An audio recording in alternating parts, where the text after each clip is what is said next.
ഈ പണവും സ്വത്തുമൊക്കെ കുറയുമ്പോഴേ നമ്മളൊക്കെ വല്ലാണ്ടങ്ങ് വിഷമിച്ചു പോകും. പക്ഷെ ആയുസിൽ നിന്നൊരു വർഷം കുറഞ്ഞാലുണ്ടല്ലോ നമ്മളൊക്കെ കേക്കൊക്കെ മുറിച്ച ആഘോഷിക്കുന്ന ഒരു ജീവൻ ജനിക്കുന്ന കാര്യം നമുക്ക് 9 മാസത്തിന് മുമ്പേ അറിയാം.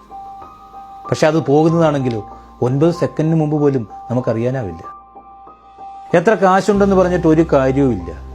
വിധിയുടെ കണക്കെടുപ്പ് നടക്കുമ്പോൾ നമുക്ക് കിട്ടാൻ പോകുന്നത് എത്രയാ? 6 അടി മണ്ണ് മാത്രമാണ്. നമ്മളൊക്കെ ജനിച്ചപ്പോൾ ആദ്യം തൊട്ടവരെ നമുക്ക് ഓർമ്മയില്ല. അതുപോലെ തന്നെ അവസാനം തൊടുന്ന പരിചിതനെയോ അപരിചിതനെയോ ഒന്നും നമുക്കറിയാനും കഴിയില്ല. ഈ ലോകത്ത് മനോഹരമാണെന്ന് തോന്നുന്നതൊക്കെ ഉണ്ടല്ലോ, അതൊക്കെ താൽക്കാലികം മാത്രമാണെന്നേ.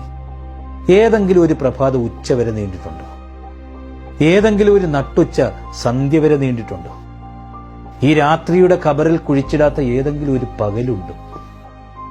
പിതാവിനും മാതാവിനും ജനനത്തിനും പ്രണയത്തിനും വിരഹത്തിനും വിവാഹത്തിനും സമ്പാദ്യത്തിനും സന്തോഷത്തിനും സങ്കടത്തിനും സംസാരത്തിനും നിരാശയ്ക്കും പഠനത്തിനും അറിവിനും ജീവനും വിശപ്പിനും മരുന്നിനും കർമ്മത്തിനും അധ്വാനത്തിനും സൗഹൃദത്തിനും ആകാശത്തിനും വെളുപ്പിനും കറുപ്പിനും മരണത്തിനും കല്ലറയ്ക്കും ഓർമ്മയ്ക്കും ഇതെല്ലാം കൂടിയുള്ള ജീവിതത്തിനും 3 അക്ഷരമാണുള്ളത്.